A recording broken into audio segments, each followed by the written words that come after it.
Hi all, welcome back to another long video from the networks. രാവിലെ ചെയ്യാനായിട്ട് വളരെ കുറച്ച് പണികൾ മാത്രം ഉള്ളതുകൊണ്ട് ഞാനങ്ങ് റെഡിയായി. എന്നെക്കാലം വയ്യാണ്ടായി കേട്ടോ കുക്കൂനും നിലൂനും. ഇപ്പോൾ കഴിഞ്ഞ ദിവസം രണ്ടുപേരെയും മെഡിസിറ്റിയിൽ കൊണ്ടുപോയിരുന്നു. ഡോക്ടറെ കാണിച്ചിട്ട് നിലൂന് ആൻറ്റിബയോട്ടിക് എടുത്തു.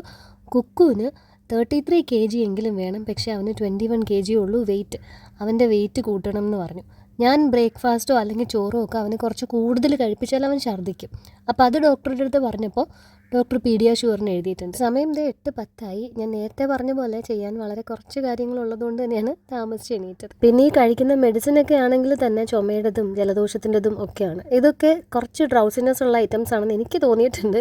എന്തായാലും അതൊക്കെ കൊണ്ട് രാവിലെ എണീക്കാൻ പറ്റുന്നുണ്ടായിരുന്നില്ല. ബോട്ടിൽ സ്റ്റെറിലൈസേഷനും പിന്നെ കാപ്പിക്കുമൊക്കെയുള്ള വെള്ളം കെറ്റിലിൽ വെച്ചു. കുക്കൂന് കൊണ്ടുപോകാനായിട്ട് 2 കാടമുട്ട ബോയിൽ ചെയ്തെടുക്കുന്നുണ്ട്. നിലൂനെ സ്കൂളിൽ കൊണ്ടുപോകുന്നില്ല കേട്ടോ. അവന് നല്ല മൂക്കൊലിപ്പ്. അപ്പോൾ ആൻറ്റിമാരാരെങ്കിലും അവൻ്റെ പുറകെ ഇങ്ങനെ നടക്കണം. അത് അവനും ബുദ്ധിമുട്ടാണ്. ഞാൻ പണ്ട് ഒരുപാട് വില ഉണ്ടാവും എന്നൊക്കെ വിചാരിച്ചിരുന്ന സാധനമാണ് ഈ ഒരു എക്സ്റ്റീമർ. ഇത്ര ചീപ്പായിട്ട് ഇത് കിട്ടുമെന്ന് ഞാൻ അറിഞ്ഞിരുന്നില്ല. ഇത് രണ്ടും ഇനി തനിയെ അങ്ങ് ഓഫ് ആയിക്കോളും, നമ്മളങ്ങനെ നോക്കിക്കൊണ്ടിരിക്കേണ്ട. പിന്നെ ഇതിപ്പോൾ ഞാൻ വീഡിയോയിൽ അത് കുറച്ച് നന്നായിട്ട് കാണിക്കാനാണ് ക്ലോസ് ആയിട്ട് വെച്ചിരിക്കുന്നത്. കൗണ്ടർ ടോപ്പിലൊന്നും ഇത്ര അടുത്ത് വെക്കണ്ട, തട്ടി വീഴാനൊക്കെ ചാൻസസ് കൂടുതലാണ്. ചൂടുവെള്ളമല്ലേ. ഇന്നലെ രാത്രി ഞങ്ങൾ എല്ലാവരും കിടന്ന് ഉറങ്ങിക്കഴിഞ്ഞപ്പോൾ അത് സ്ഥിരമുള്ളതാണ് കേട്ടോ. നിലു ഇങ്ങനെ ഒറ്റയ്ക്ക് വർത്താനം പറയും. അങ്ങനെ വർത്താനം പറയുന്നതിൻ്റെ കൂട്ടത്തിൽ ഞാനൊന്ന് ശ്രദ്ധിച്ചപ്പോൾ പറയുന്ന ഡയലോഗ് ഇതാണ്: മാതാവേ. അത് മാതാവെന്നല്ല അവൻ പറയുന്ന, മാടാവേ മാടാവേ, എൻ്റെ മൂക്കളയുടെ ഒന്ന് മാറ്റി തരണേന്ന്. അപ്പോൾ അത് കേട്ടിട്ട് എനിക്ക് ചിരി വന്നിട്ട് ഞാനത് അവനെ കൊണ്ട് ഒന്നും കൂടെ പറയിച്ചു. രാത്രി ആയതുകൊണ്ട് ലൈറ്റൊന്നും ഉണ്ടായിരുന്നില്ല, വീഡിയോയും ഇല്ല അതിൻ്റെ. അപ്പോൾ ഞാൻ ഒരു ഓഡിയോ ക്ലിപ്പ് മാത്രം കേൾപ്പിച്ചു തരാം.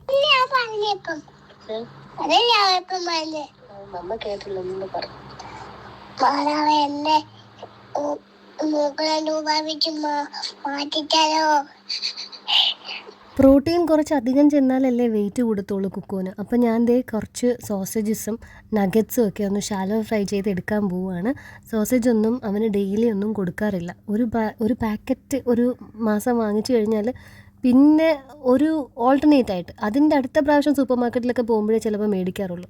മന്ത്ലി വൺസ് പോലും ഇവിടെ കറക്റ്റായിട്ട് എല്ലാവരും റെഗുലറായിട്ട് സോസേജ് കൺസ്യൂം ചെയ്യുന്നില്ല. എനിക്ക് കുറച്ചും കൂടി ഉന്മേഷത്തിലൊക്കെ സംസാരിക്കണമെന്നുണ്ട്. ചില ഓഡിയോ ക്ലിപ്പൊക്കെ ഞാൻ പിന്നെ ബാക്ക് അടിച്ചൊന്ന് എടുത്ത് നോക്കുമ്പോഴത്തേക്ക് എനിക്ക് അതിനൊരു തൃപ്തി കിട്ടുന്നില്ല. പക്ഷേ ഞാൻ എത്ര ശ്രമിച്ചാലും ഇത്രയും സൗണ്ടേ പുറത്ത് വരത്തുള്ളൂ. അന്ന് പണികളൊന്നും തീരെ ഇല്ല എന്ന് ഞാനിങ്ങനെ പറഞ്ഞുകൊണ്ടിരുന്നത് കൊണ്ടാവണം പാല് തിളച്ച് പോയി. അപ്പോൾ പിന്നെ ഒരു പണി അഡീഷണൽ ആയല്ലോ. പിന്നെ അവിടെയൊക്കെ ഞാനങ്ങ് ക്ലീൻ ചെയ്ത് കുറച്ച് ലോഷനൊക്കെ ഇട്ട് തുടച്ചു. അല്ലെങ്കിൽ കുറച്ച് കഴിയുമ്പോൾ നല്ലൊരു കൊള്ളാത്തൊരു മണം വരും. ടിഷ്യൂ യൂസ്ഫുൾ ആണോ എന്ന് ചോദിച്ചില്ലേ, എനിക്കിത് ഇങ്ങനെയാണ് യൂസ്ഫുൾ. എന്തെങ്കിലും പെട്ടെന്ന് തുടയ്ക്കണമെങ്കിൽ പോയൊരു തുണി എടുക്കുന്നതിനേക്കാളും മുന്നേ എനിക്ക് ആ ഡോറ് തുറന്ന് ഒരു ഇച്ചിരി അങ്ങ് കീറിയെടുക്കാം. ഇനിയിപ്പോൾ കുക്കൂൻ്റെ വെയിറ്റിൻ്റെ കാര്യം പറഞ്ഞതുകൊണ്ട് വരാൻ പോകുന്ന അടുത്ത കമൻറ്റ് എന്നിട്ടാണ് ഇതൊക്കെ കൊടുക്കുന്നതെന്നായിരിക്കും. ഞാൻ ഡോക്ടറോട് ചോദിച്ചിരുന്നു, അവൻ ഈ ഇഡ്ഡലി ദോശ ഇങ്ങനെയൊക്കെയുള്ളത് കഴിക്കുമെങ്കിലും നിർബന്ധിച്ച് കഴിപ്പിച്ചാൽ അത് വൊമിറ്റ് ചെയ്യും. അപ്പോൾ കോൺഫ്ലെക്സ് ഒക്കെയാണ് ഇഷ്ടം. അപ്പോൾ ഡോക്ടർ പറഞ്ഞത് മൾട്ടിഗ്രെയിൻ്റെതാണെങ്കിൽ അതൊക്കെ കൊടുക്കാം, കുഴപ്പമില്ല. പക്ഷേ ഈ പറയുന്ന കണക്ക് പാല്, അത് ചിലപ്പം ഒത്തിരി ഫാറ്റുള്ള പാൽ അവന് വൊമിറ്റ് ചെയ്യാനായിട്ട് തോന്നുമായിരിക്കാം. അതുകൊണ്ട് ടോൺഡ് മിൽക്ക് മേടിക്കാൻ പറഞ്ഞു. അപ്പോൾ നമ്മൾ പാല് മാറ്റാനുള്ള തീരുമാനമായിട്ടുണ്ട്. അതാണ് ചില ഷോർട്സ് വീഡിയോയിൽ നിങ്ങൾ ഗുഡ് ലൈഫിൻ്റെ ടോൺ മിൽക്ക് കാണുന്നത്. നിലൂനായിട്ട് ഞാൻ പ്രത്യേകിച്ച് ഇപ്പോൾ ബ്രേക്ക്ഫാസ്റ്റ് ചെയ്തില്ല. അമ്മ വന്നിട്ട് അമൃതവും മറ്റോ എല്ലാം അവന് കാച്ചി കൊടുക്കും. പിന്നെ എനിക്ക് ബ്രേക്ക്ഫാസ്റ്റിനായിട്ട് ഞാൻ ഇന്ന് സ്മൂത്തിയാണ് ചെയ്തെടുക്കുന്നത്. ഇനിയിപ്പോൾ ഈ ഒരു സമയത്തിന്, അതായത് 8:10 ഞാനിവിടെ അംഗം തുടങ്ങിയപ്പോൾ 9 മണിക്ക് സ്കൂളിലേക്ക് ഇറങ്ങണമെങ്കിൽ ഇനിയിപ്പോൾ എനിക്ക് എളുപ്പത്തിൽ ചെയ്യാനും കഴിക്കാനും അല്ലെങ്കിൽ എടുത്തുകൊണ്ട് പോകാനും പറ്റിയത് ഇതേ ഉള്ളൂ. ഓവർനൈറ്റ് ഓട്സ്, പാല്, ആപ്പിള്, ഡേറ്റ്സ്. മധുരത്തിന് ഡേറ്റ്സാണ് ആഡ് ചെയ്തത്, ഷുഗർ ഞാൻ എടുക്കുന്നില്ല. പിന്നെ കുറച്ച് ഹണിയും കൂടെ ചേർത്തിട്ടുണ്ട്. ഇതിൻ്റെ ഒരു ക്യാപ്പ് മാറ്റി കഴിഞ്ഞാൽ ഇതെനിക്ക് സ്കൂളിൽ അങ്ങനെ ക്യാരി ചെയ്ത് കൊണ്ടുപോകാം. അഗാരോൻ്റെതാണ് ആ ഒരു ബ്ലെൻഡർ. അതിൻ്റെ ലിങ്കും ഈ പാനിൻ്റെ ലിങ്കും ഒക്കെ ഞാൻ ടാഗ് ചെയ്ത് കൊടുത്തേക്കാം. പാല് തണുത്ത് കഴിയുമ്പോഴത്തേക്ക് കുക്കുന് കൊടുക്കാമെന്ന് കരുതി ഞാൻ എൻ്റെ കോഫിയൊക്കെ റെഡിയാക്കി. കുറേ നാളായില്ലേ ലോങ് വീഡിയോ പോസ്റ്റ് ചെയ്തിട്ട്. ഇപ്പോൾ കടൽ ഓഫ് ദ ഡേ നിങ്ങൾ മിസ് ചെയ്യുന്നുണ്ടാവും. നമുക്കപ്പോൾ കാപ്പിയായിട്ട് എന്നിട്ട് കടൽ ഓഫ് ദ ഡേ കാണാം.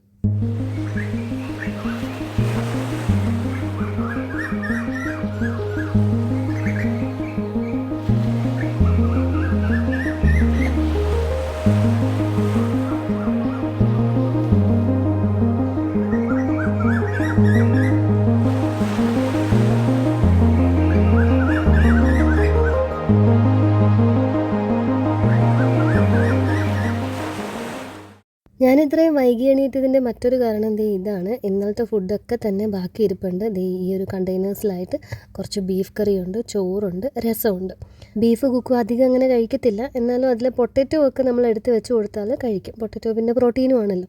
അവനിൽ വെച്ച് ചൂടാക്കുമ്പോൾ ഞാൻ റൈസിൽ ഇതുപോലെ കുറച്ച് വെള്ളം ആഡ് ചെയ്യാറുണ്ട്. അപ്പോൾ അത് പെട്ടെന്ന് നല്ല സോഫ്റ്റായിട്ട് ഈ ആവിയൊക്കെ വന്നങ്ങ് ചൂടാവും. ഒരിത്തിരി ആവി അകത്ത് നിൽക്കണ പോലെ അങ്ങനെ വരും. അല്ലെങ്കിൽ ഒത്തിരി ഡ്രൈ ആയിട്ടിരിക്കും. അപ്പോൾ അതിൽ സ്പേസ് ഉണ്ടായിരുന്നതുകൊണ്ട് റൈസും പിന്നെ രസവും കൂടെ ഞാൻ ഒരുമിച്ച് വെച്ചു. ഇനി അത് കഴിഞ്ഞിട്ട് വേണം നമുക്ക് ഇറച്ചിക്കറി ചൂടാക്കി എടുക്കാനായിട്ട്. അവൻ യൂസ് ചെയ്യുന്നതിൻ്റെ ഡീറ്റെയിൽസ് ചോദിച്ചിരുന്നില്ല. അത് ഓരോന്നിനും വ്യത്യാസമാണ് കേട്ടോ. അതിൻ്റെ യൂസർ മാനുവൽ പോലെ ഇരിക്കും. ഞാൻ അവൻ മെയിനായിട്ട് യൂസ് ചെയ്യുന്ന ഒറ്റ പേർപ്പസ് ഇതേ ഇതാണ്.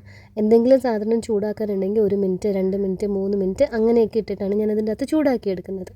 പുതിയ സ്നാക്സ് ബോക്സ് എവിടെയെന്ന് ചിലപ്പോൾ നിങ്ങൾ ചിന്തിച്ചേക്കാം. ഇത് കുറച്ച് മുൻപത്തെ വീഡിയോ ആണ്. ഞാൻ അന്ന് പറഞ്ഞില്ലേ ഞാൻ വീഡിയോ എടുത്ത് വെച്ചിട്ടുണ്ട്, പക്ഷേ വോയിസ് ഓവർ കൊടുക്കാൻ സമയമില്ലെന്ന്. ആ വീഡിയോ ആണ് ഇത്. ഇത് കഴിഞ്ഞിട്ടും ഞാൻ ഒരു ലോങ് വീഡിയോയും കൂടെ എടുത്ത് വെച്ചിട്ടുണ്ട് കേട്ടോ. പക്ഷേ എൻ്റെ സൗണ്ട് ഇങ്ങനെ ഇരിക്കുന്നതുകൊണ്ട് എനിക്ക് അടുപ്പിച്ചത് പോസ്റ്റ് ചെയ്യാൻ തോന്നുന്നില്ല. നല്ല സ്ട്രെയിൻ ഉണ്ട്. ഇത് തന്നെ ഇപ്പോഴത്തെ 7 മിനിറ്റത്തെ വീഡിയോയ്ക്ക് 5 മിനിറ്റ് ആയപ്പോഴത്തേക്ക് തന്നെ ഞാൻ നല്ല രീതിയിൽ കിതയ്ക്കുന്നുണ്ട്, വലിക്കുന്നുണ്ട്. 5 ദിവസത്തെ മരുന്നൊക്കെ കഴിഞ്ഞു. ഇനിയിപ്പോൾ ഇത് എന്ന് ശരിയാവാനാണോ എന്തോ.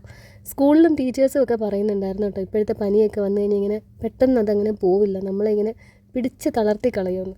ഏതാണ്ട് ആ പരുവത്തിൽ തന്നെയാണ് ഇപ്പോൾ ഞാൻ. അപ്പോൾ ഇതേ സോസേജസും പൊട്ടറ്റോയും ഒക്കെ വെച്ച് കൊടുത്തു. വെജിറ്റബിളിനായിട്ട് ഞാനിന്ന് പ്രത്യേകിച്ചൊന്നും ഉണ്ടാക്കാറില്ല. ഞാൻ റോ സാലഡാണ് ചെയ്തത്. എന്ന് വെച്ചാൽ വെറുതെ കുറച്ച് വെള്ളരി കുക്കുംബർ അരിഞ്ഞു വെച്ചു, അത് തന്നെ. സ്നാക്സിനായിട്ട് ഫ്രൂട്ട്സിന് അവന് ആപ്പിൾ കൂടുതൽ കൊടുക്കാൻ ഡോക്ടർ പറഞ്ഞിട്ടുണ്ടായിരുന്നു. ഓറഞ്ച് കുറയ്ക്കാനും പറഞ്ഞു. അപ്പോൾ മേടിച്ച ഓറഞ്ച് തീരുന്നത് വരെ ഓറഞ്ച് കൊടുക്കുന്നുള്ളൂ. അത് കഴിഞ്ഞിട്ട് ഓറഞ്ച് കൊടുക്കുന്നില്ല. ഓറഞ്ച് ചിലപ്പോൾ അവൻ്റെ അലർജിയെ ട്രിഗർ ചെയ്യും എന്നാണ് പറഞ്ഞേക്കുന്നത് കുക്കുവിൻ്റെ. ഈ സ്നാക്സ് പാക്ക് ചെയ്യുന്നത് ചുമ്മാ ലില്ലിയംസിൻ്റെ വീട്ടിലിരുന്ന് കഴിക്കാനാണ് കേട്ടോ. അംഗൻവാടിയിൽ പോകാനായിട്ടൊന്നുമില്ല. അവിടെ പോകുമ്പോൾ ഇതെനിക്ക് എന്തെങ്കിലും ഞാനിങ്ങനെ കൊടുത്തു വിടും. അവിടെ പോയി ചെന്ന് നേരെ ഒരു സ്കൂളിലൊക്കെ ചെന്നിരിക്കുന്ന പോലെ രാവിലെ സോഫയിൽ പോയി ഇരുന്നിട്ട് ആരുടെത്തെങ്കിലും കൽപ്പിക്കും എനിക്ക് കാർട്ടൂൺ ഇട്ടതാണെന്നും പറഞ്ഞിട്ട്. അങ്ങനെ അവിടെ ഇരുന്ന് കണ്ട് ബ്രേക്ക്ഫാസ്റ്റ് കഴിച്ച് കഴിയുമ്പോഴേ ലില്ലിയം ചെയ്ത് കൊടുക്കത്തുള്ളൂ. അതൊക്കെ കഴിച്ച് പിന്നെ ലഞ്ചൊക്കെ കഴിച്ചിട്ട് ആൾ സെറ്റാവും. പക്ഷേ ഇപ്പോൾ ഈ ഒരു സാധനം വേണമെന്നാണ്. അപ്പോൾ സ്മൂത്തി നിന്ന് കുടിക്കാനുള്ള ടൈം എനിക്ക് കിട്ടാറുന്നത് കൊണ്ട് ഞാൻ നേരത്തെ പറഞ്ഞില്ല, എൻ്റെ ക്യാപ്പ് റീപ്ലേസ് ചെയ്താൽ മതി. അതെങ്ങനെ റീപ്ലേസ് ചെയ്തെടുത്തിട്ട് ഞാൻ സ്കൂളിലേക്ക് പോവാണ്. സ്കൂളിൽ നമുക്കിന്നൊരു ക്വിസ് കോമ്പറ്റീഷൻ നടത്താനുണ്ട്. ഇത് നമ്മുടെ പ്ലേ ക്ലാസ്സിലെ ഹെലൈനാണ് കേട്ടോ. ആൾ ഭയങ്കര കംഫർട്ടബിളായി എൻ്റെ കൂടെ. ആക്ച്വലി എൻ്റെ കസിൻ്റെ മോളാണ്, പക്ഷെ അവൾക്കും അതറിയത്തില്ല. ഞങ്ങൾ ഇതിനു മുമ്പ് അങ്ങനെ കണ്ടിട്ടുമില്ല. ഇവിടെ വന്നപ്പോൾ എൻ്റെ കസിൻ എന്ന് പറഞ്ഞു കഴിഞ്ഞാൽ അമ്മയുടെ കസിൻ്റെ മോൻ്റെ മോളാണ് ഹെലൈൻ, ബ്രൂണോയുടെ മോളാണ്. അപ്പോൾ ഇവിടെ വന്നു കഴിഞ്ഞപ്പോൾ അമ്മയൊക്കെ പറയുന്നത് രക്തത്തെ തിരിച്ചറിയുമെന്നൊക്കെയാണ്. ഇതൊന്നുമല്ല, എന്തോ നല്ല കമ്പനിയായി. ഇപ്പോൾ ഇതാണ് അവസ്ഥ, എൻ്റെ കൂടെ തന്നെ നിൽക്കും. ക്വിസ് കോമ്പറ്റീഷനൊക്കെ കഴിഞ്ഞിട്ട് നമ്മൾ പിന്നെ ആനുവൽ ഡേ വരുന്നുണ്ടല്ലോ, അതിൻ്റെ റിഹേഴ്സലും കാര്യങ്ങളും ഒക്കെ ആയിരുന്നു. എനിക്ക് ഒരുപാട് ലോങ് വീഡിയോസും ഡെയിലി ഒരു 2-3 ഷോർട്സൊക്കെ വീതം ഇടണം എന്നുണ്ട്. ചില കാര്യങ്ങൾക്കൊക്കെ ഞാൻ 2026 പരിഹാരം കണ്ടുകൊണ്ടിരിക്കുകയാണ്. അതിലൊന്നാണ് എൻ്റെ സ്ട്രെസ്സ് കുറയ്ക്കുക എന്നുള്ളത്, എൻ്റെ പണി കുറയ്ക്കുക എന്നുള്ളത്. അപ്പോൾ അതിനെ പറ്റിയിട്ടുള്ള തീരുമാനങ്ങളൊക്കെ ഞാൻ വഴിയെ അറിയിക്കാം. അപ്പോൾ അടുത്ത വീഡിയോയിൽ കാണാം.